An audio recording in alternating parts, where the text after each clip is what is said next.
light 1,000. Dr. Dave has lit 1,000, maybe 1,000,000 of flames in his lifetime, as he's still here with us today. So I just want to thank him for that.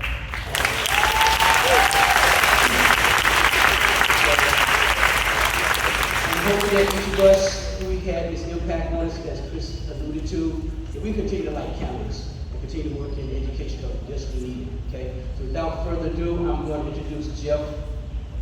Jeff? Oh, there you are. Okay. All right. Who's going to introduce our infamous, notorious, visionary leader, Dr. Dave Lehman.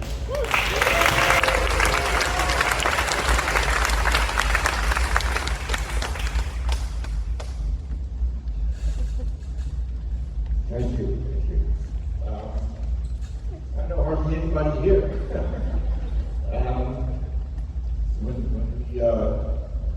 When I went upstairs to write on the boards, it started in 1975, but there was no room for 1972, which is the year I started.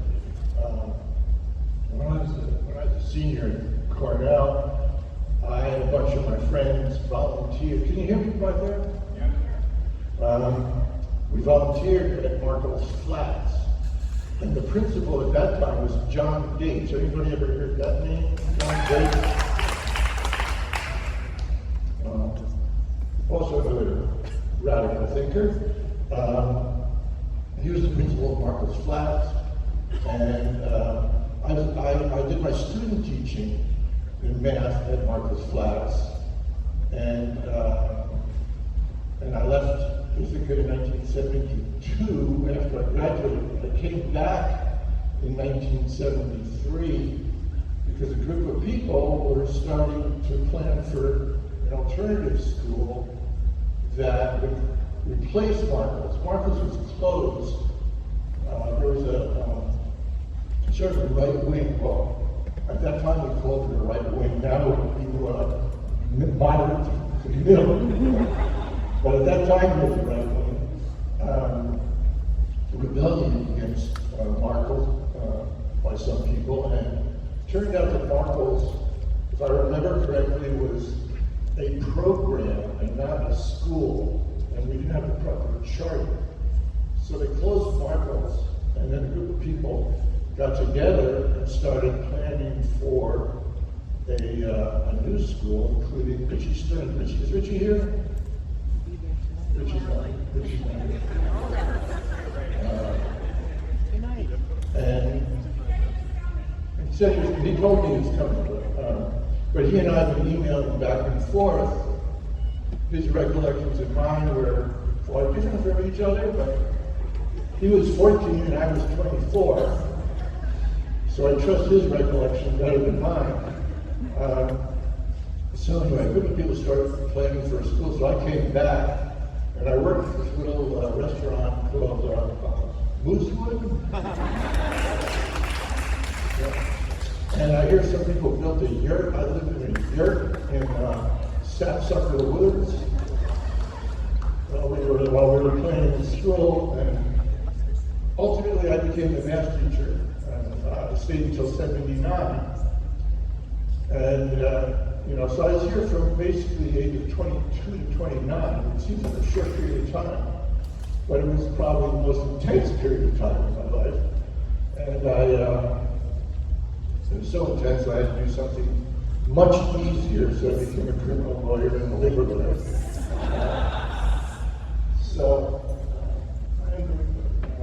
that was context.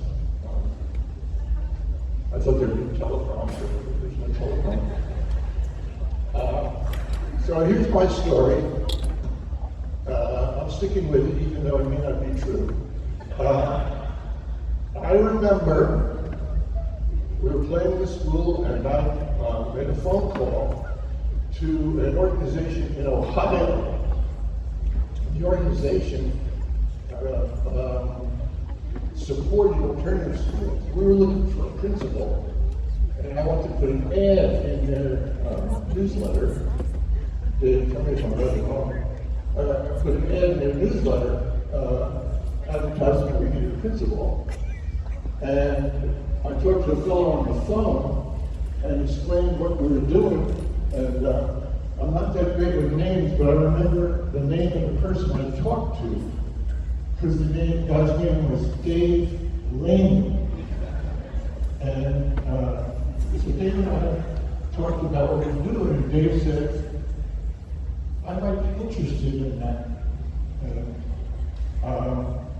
So the process continued. Dave came, and Dave was interviewed. Richie says there were 50 people who applied. Richie's not here. I don't believe it, but he said. And he said we narrowed it down to 11, and then picked Dave. I think that we only had one person in mind the entire time, and that was Dave. So that is my story.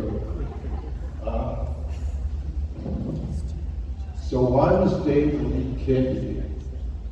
We needed at that time a combination that's hard to find.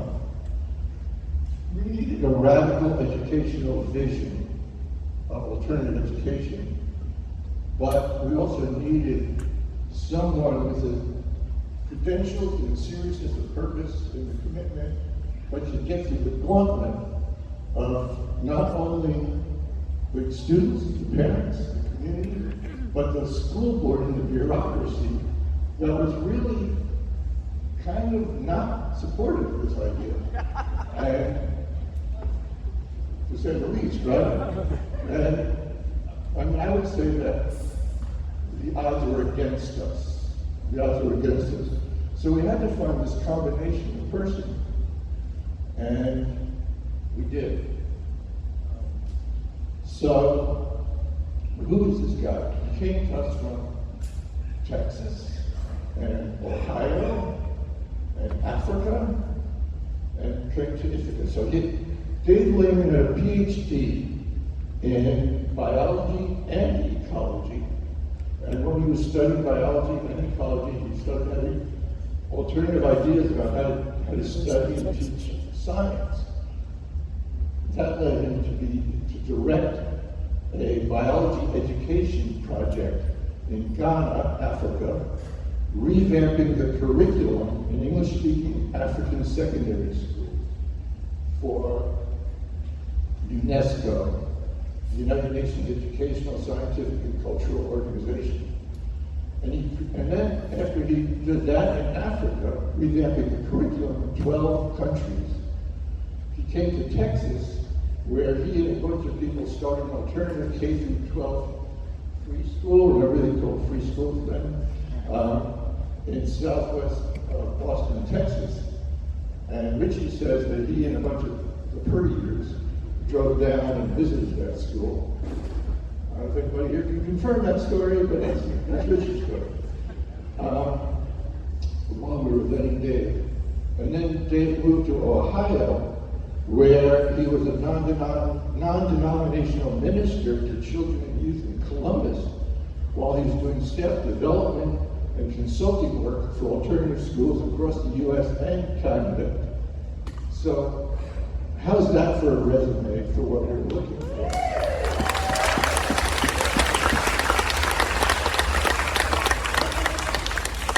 So Dave got through the gauntlet. He got through both gauntlets. The crazy people like us and the not crazy people who were the other type of crazy people who were the bureaucrats.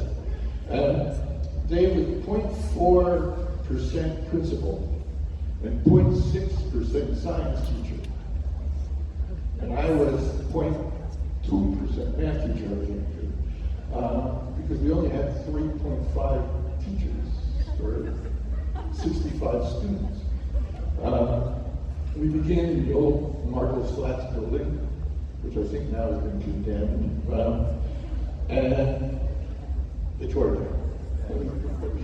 After it's condemned.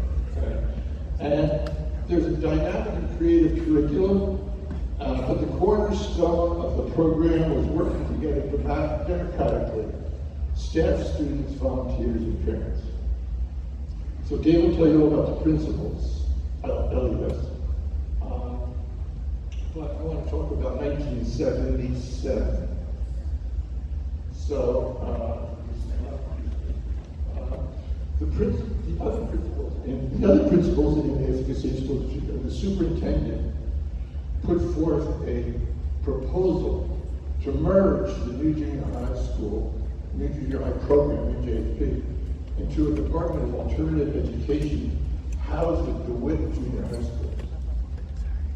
This is not terribly dissimilar from the idea they had of merging East Hill into Central. And side story, while I was here from 72 to 79, I got a master's in education in Cornell, and my master's thesis was on the merger of East Hill and Central.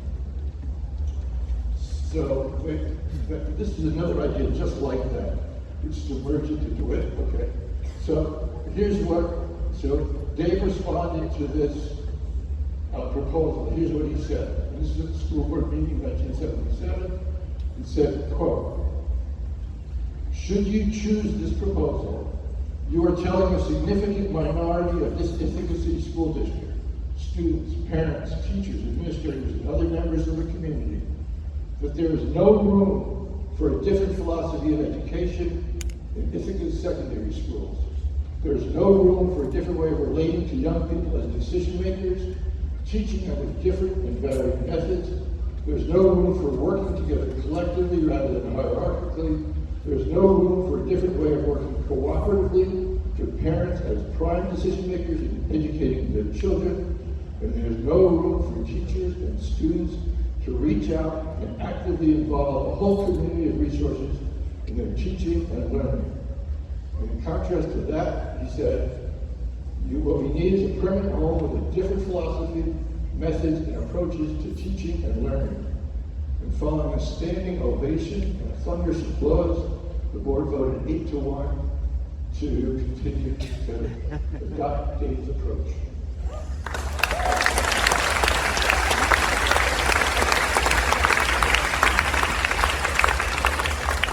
We started in the building and Ithaca High School, and then ultimately came here after my time. But I am telling you, this would not have happened. There would be nothing here if it wasn't for one man, Dave Lehman.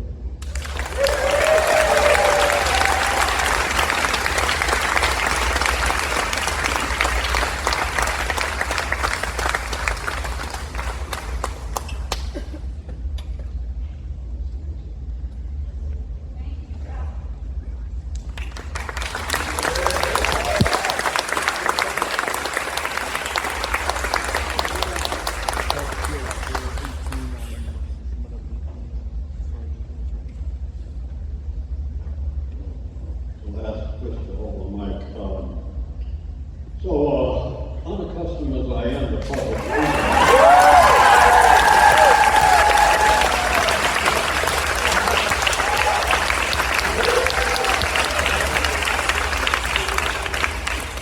you may remember I said that more than once. It sounded a little egotistical, and really what I meant was because I have so many different occasions to speak about LACS that it just seems like that's what goes on. But it kind of became a thing, which appreciate your response to that. So, I was asked to say a few words. Now that's me. And I was actually given a time limit. So I said, well, I'll write it out. Because if you write it out, you're going to meet the time limit. So we'll see how we do. But you got to hold that so I can read what I got here. Okay? Taking much of what I want to say this morning from 3 books. First, a book I wrote in 2018, which is now out of date, called A Principal's Notebook.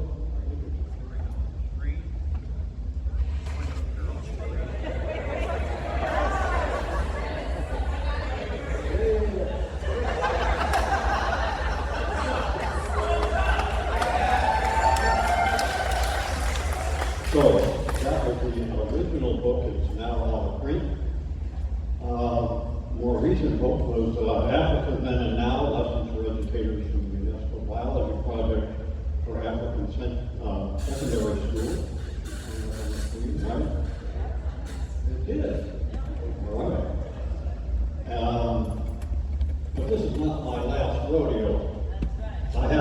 a new book, which is soon to be at the printer, entitled Native Americans, Then and Now, What We Can Learn from Original Inhabitants of the U.S.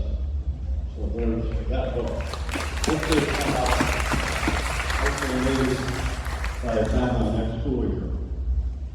So first and foremost, these words are written, and I am speaking in the spirit of a deep sense of belonging to a genuine, caring community built through personal relationships. That's the word democracy. I repeat, democracy. Being a democratically run school are meant. As a school, I believe, this still means everyone has a voice and a vote. Everyone. From the newest sixth grader to the oldest high schooler, from the most recently hired teaching assistant to the most experienced teacher and the newest principal. I think most of y'all know, see, I come from the South. Occasionally y'all won't hear me sound like I come from the South. And I ain't not going to apologize for that. Amen. At this school, decisions are typically made by consensus. Yes. And I'm aware of the work that has been done during the past year with various additions written and rewritten for the decision-making document. Therein, I believe there still is a process where, if there is a substantial disagreement, the issue is postponed a week while those in a disagreement meet with a facilitator to find common ground to bring back to the issue to an all-school meeting. I want to remind us all of the mission of LACS, stated to educate our students to be global citizens able to use democratic decision-making processes. I'll repeat. Our mission to educate our students to be global citizens able to use democratic decision-making processes. Here I want to remind us all of LACS's first 4 key goals of the 17 that we have. Goal number 1, be a genuine alternative where students, staff, parent, caregivers are directly involved in our school governance.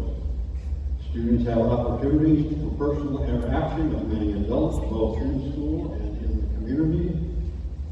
Students may study subjects of personal interest. Students are involved in anti-racist and anti-bias education. Courses are available which relate to contemporary issues in society.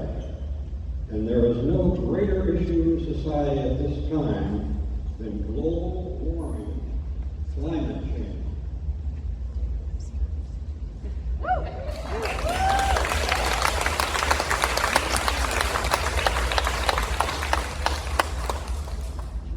Goal 2, to be a cooperative, supportive community striving to shape power and resources within the school and the larger community.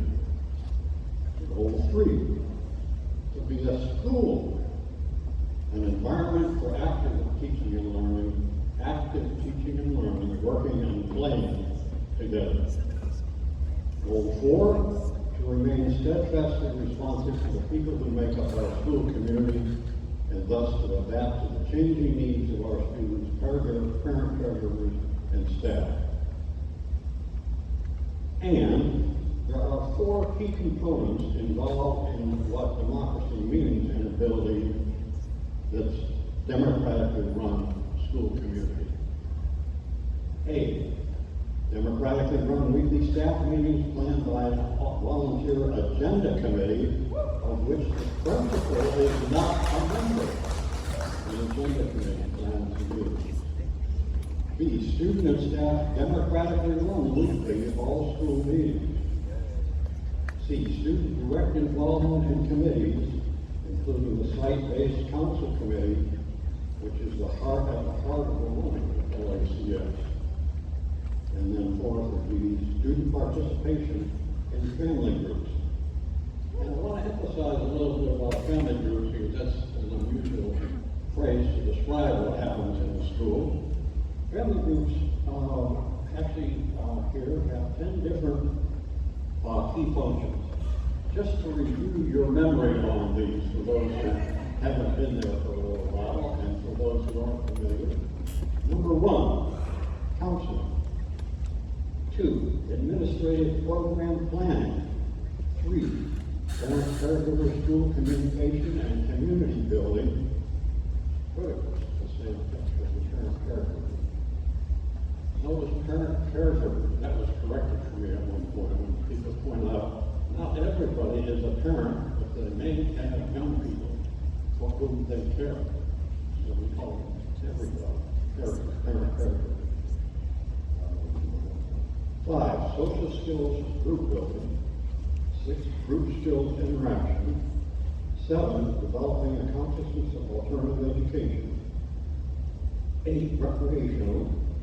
9, what we used to call check-in, which meant simply go around the group asking each student to say, how you doing? What's that? And then 10, discipline and conflict resolution.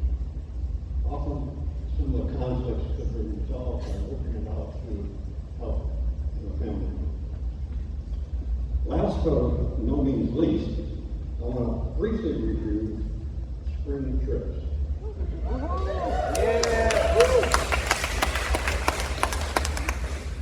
These experiential week-long alternative learning activities, say that again, experiential week-long alternative learning activities continue to include, notably, the original tent camping trip. And other trips with a service component, such as the Katrina relief trip in New Orleans, which I've actually gone back more than once. Or some of the trips, including those just this past spring 2024. If you're a part of that, you raise your hand. Trip to Grenada, or Granada, Spain, to New York City and Broadway. Tent camping with the ponies on Assateague Island. Rock climbing in Pennsylvania. Cross-country biking and local hiking, exploring Italy. So, I want to thank you all, you current and former students, parent caregivers, so many others in the greater Ithaca school community, and the Ithaca community at large, for the absolutely amazing opportunity to have been an LSAS teacher and your principal. I thank you.